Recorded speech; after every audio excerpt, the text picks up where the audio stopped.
have a consumer-related issue? Want to learn more about matters concerning you as a consumer? Well, keep it locked to Nationwide 90 FM for the Consumer Hour with me, Nora Gay Banton. Weekdays from 9 to 10 a.m. For all your consumer-centric matters, stay tuned to the Consumer Hour on Nationwide 90 FM, a revolution in media. Ready to tackle that building project? Start right. Start here at H&L Rapid True Value for building supplies. The time by H&L Rapid True Value is Nationwide time, 5 o'clock.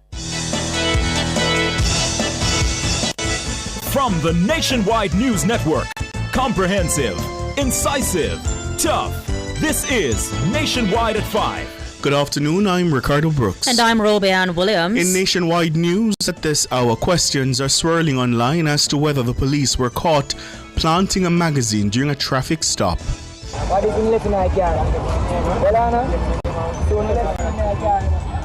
The JCF is tight-lipped about the incident. A forensic analyst has testified bloodstains found in Noel Maitland's apartment are consistent with a splatter event. Recent heavy rains have improved the corporate area's 2 major reservoirs. Civil society advocates are calling for a complete overhaul of the Constitutional Reform Committee.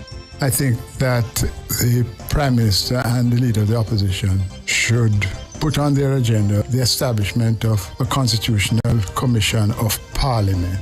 In news from the rest of the world, Venezuela to close Norway, Australia embassies and open new ones in Burkina Faso and Zimbabwe. The UN has relocated $11 million for Gaza as winter approaches. In headline sports, Jamaica misses out on a World Athletics Athlete of the Year nomination for the 2nd straight year. And later in our broadcast, in the cover story at 5:35, in a video circulating online, civilians can be heard arguing with the police after lawmen appear to leave a magazine on the back seat of their car during a stop and search encounter.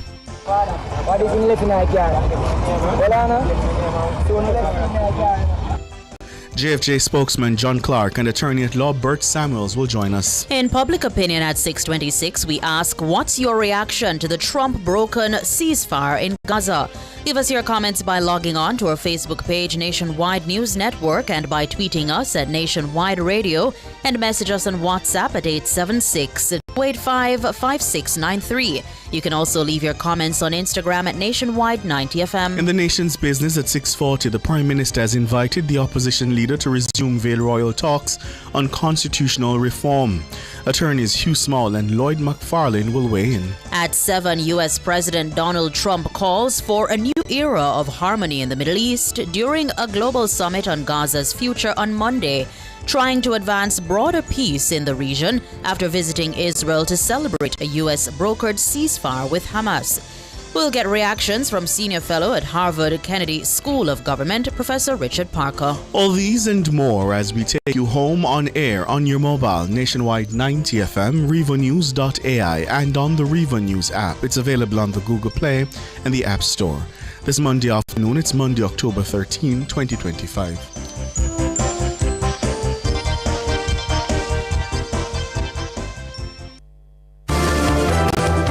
If it's news, it's got to be Nationwide 90 FM.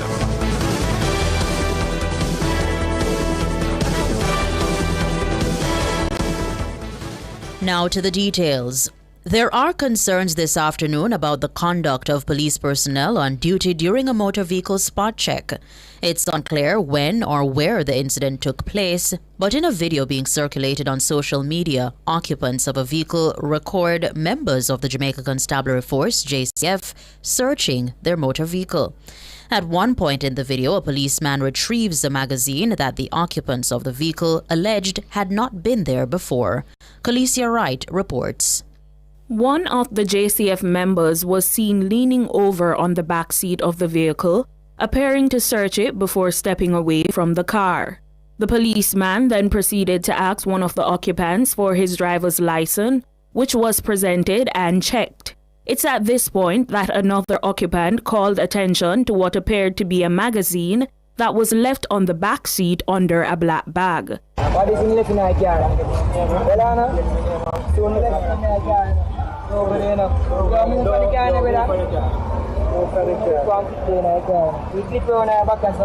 The video further went on to show one policeman taking up what appeared to be a magazine and placing it in his pocket before walking off. This was followed by another occupant of the motor vehicle expressing concern about re-entering the car.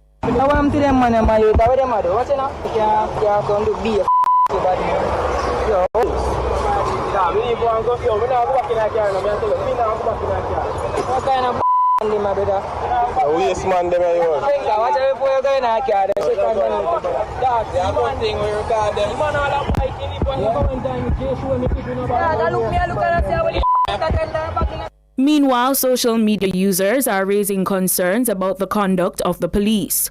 One user on Instagram said, "These officers need to be arrested immediately. Me support the police 100%, but me can't support Unupanda Wanya that move ya low." And another social media user on Instagram expressed disappointment, saying that if anyone within the JCF commit any crime, they must be held in the highest and full extent of the law. The user went on to say, "No leniency for them because they have taken the oath to serve and protect against crime." Nationwide has contacted the JCF for a comment on the matter. However, they declined. Khaleesi Wright for Nationwide News. A forensic analyst has testified the bloodstains found on drapes and a cushion cover in Noel Maitland's apartment are consistent with what she described as an impact splatter event. She was giving evidence in Maitland's murder trial in the Home Circuit Court in downtown Kingston. Maitland is on trial for the murder of his girlfriend, social media influencer Donnelly Donaldson. The policeman is also charged with preventing the lawful burial of a corpse. Robin Williams has more in this report. Over repeated objections from the defense, newly appointed Director of Public Prosecutions Claudette Thompson asked the forensic analyst to provide her expert opinion on the bloodstains found on a pair of drapes and cushion cover taken from Maitland's apartment. According to the analyst, the bloodstains were consistent with an impact splatter. She further explained that the stains identified were transfer stains, meaning they could have been provided by something with blood touching the surface of the fabric or something coming in contact with blood on the surface of the fabric. The forensic analyst told the court that with the passage of time, blood left outside the human body is likely to become darker. She says this may also mean it becomes more difficult to detect. According to the witness, who is an expert in bloodstain pattern analysis on fabric, the stains identified on the drapes and cushion were able to clot because they consisted of red and white blood cells as well as platelets. She told A Quiet Courtroom 1 that when those three components are present, blood is likely to clot if it is exposed to air. In her words, the components are likely to clump together. The jury listened with rapt attention as the witness described what happens to blood that comes in contact with vinegar, bleach, and degreaser. According to the witness, vinegar is a weak acid, and if it interacts with blood, it is likely to result in its degradation. Where bleach is concerned, she described it as having a strong base, which would enable it to break down blood and its components. The forensic analyst told the court while she could not speak to specific brands of degreasers because she did not know the compounds, she believed it would assist in degrading the quality of blood. When asked for her opinion on the bloodstains found on the cushion cover, the forensic analyst told the court she believed the blood had been diluted. She's to retake the stand on Tuesday when the defense is expected to cross-examine her.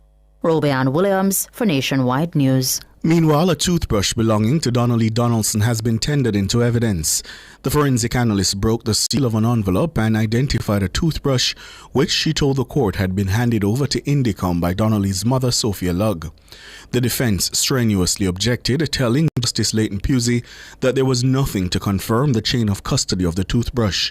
According to the defense, Maitland was being prejudiced by the prosecution's attempt to enter the item into evidence without first establishing the chain of those who had custody of it. The judge overruled the objection. The jury watched as the witness donned gloves and removed the toothbrush from the envelope, describing it as green, white, and motorized. She identified the brand as Mr. Fresh. Murders and shootings continue to show significant decline across the island. The latest data from the Jamaica Constabulary Force, JCF, say that murders are down by 40% up to October 11. It says within the period 539 homicides had been committed. That's 362 fewer than the 901 murders recorded in the corresponding period last year. In the same period, shootings also saw a major decline. The JCF says shootings declined by 33%, coming in at 543 up to October 11. St. James took the top spot with the highest drop in both major crimes. According to the force, the division recorded 44 fewer murders than the 109 committed within the period last year. In relation to shootings, St. James had 48 fewer incidents than the 90 recorded last year. Meanwhile, rape is down by 23%. However, the JCF says break-ins and robberies have continued to increase. Major crimes rose by 24% and 13%, respectively. Calls are intensifying for a complete overhaul of the Constitutional Reform Committee, the CRC. Legal experts and civil society groups are insisting it be the first order of business when Prime Minister Dr. Andrew Holness and Opposition Leader Mark Golding meet for constitutional talks. The matter was a topic of discussion on the JFJ-produced show Let's Talk Justice today. Shalois Michael reports. Jamaica's road to Republic has been littered with several roadblocks. Soon after a committee was formed, the opposition members boycotted the sittings due to what Golding said was Holness's decision not to declare his stance on the country's final court. Criticisms were also levied against some of the committee's proposals, as well as its public education campaign on the matter. But it appears all hope is not lost. Holness has now invited Golding to have a one-on-one dialogue on constitutional matters. It comes after the opposition leader, who is also the spokesman on constitutional affairs, rejected a previous letter directing him to speak with Portfolio Minister Delroy Chal. Former member of the CRC, King's Counsel Hugh Small, says the new development paves the way for a more effective panel. I do not recommend that we follow the structure that was in place when I served on the Constitutional Reform Committee. I think that the Prime Minister and the Leader of the Opposition should put on their agenda the establishment of a Constitutional Commission of Parliament, and that the chairmanship and membership of that commission should reflect professional expertise, which would include lawyers and academics, civil society representatives, youth representatives. Business sector should also be involved. Founding director of the Institute of Law and Economics, Professor Rosalie Hamilton, agrees. I do think we need a different process, and a process that really takes account of the fact that you want every aspect of the Jamaican society given an opportunity to get involved. I think for me, that's my most optimistic approach. If we start there, have that kind of agreement on what is that framework for bringing in the Jamaican people, that's a great place to start. And founding director of the National Integrity Action, Professor Trevor Monroe, believes more of the deliberations should be made available to the public. The first item on the agenda of that meeting between the Prime Minister and the Leader of the Opposition would be to constitute a commission along the lines of the 1992-95 process, which reported to the Joint Select Committees and ultimately led to the most fundamental reforms of our 1962 Constitution, namely the Charter of Fundamental Rights and Freedoms. And after the constitution of that body, the first item on the agenda should be what is the substance and form that public education is going to take. Shalois Michael for Nationwide News. You're listening to the news on Nationwide at 5. We'll have more after these.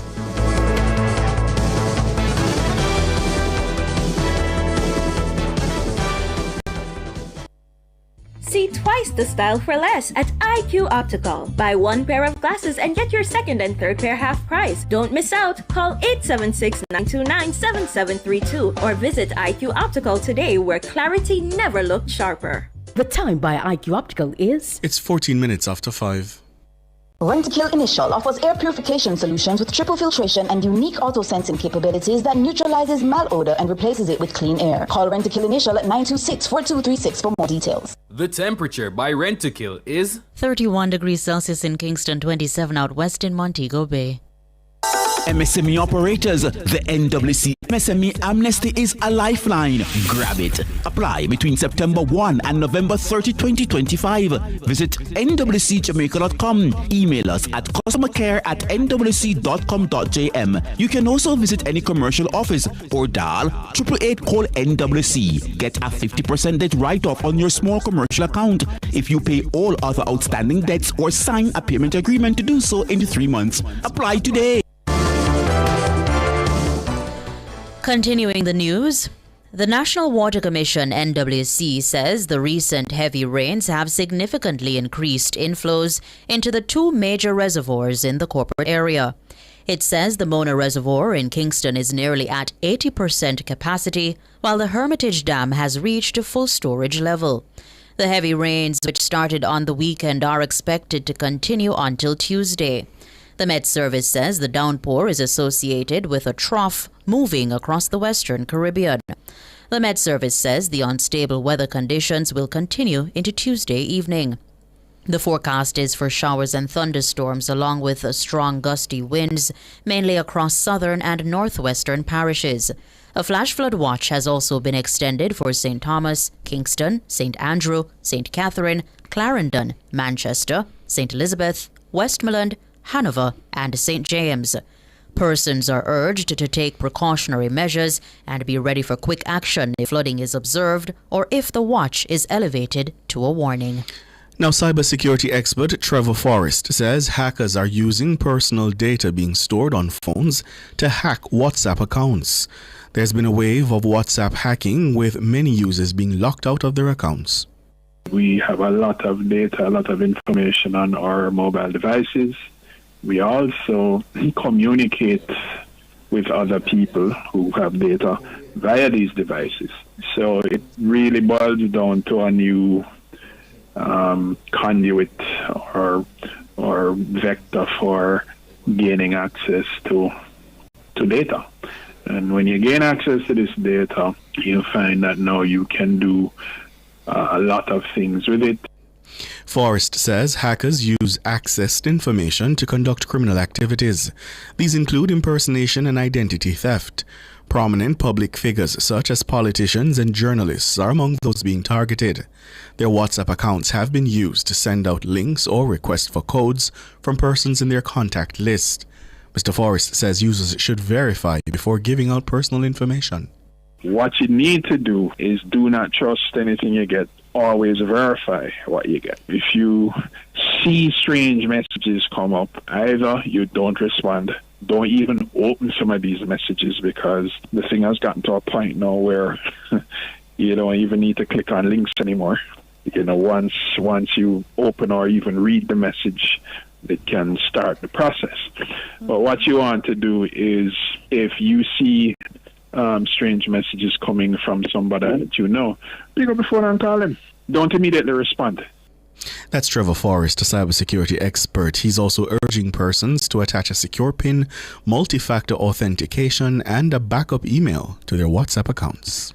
The Urban Development Corporation, UDC, is probing the security arrangement at Little Duns River in St. Anne. The move follows reports that persons are extorting Jamaicans to use the free beach and giving access to the location on days when it's not operational. Little Duns River is owned and operated by the UDC. Its chairman, Norman Brown, spoke with Nationwide on Monday.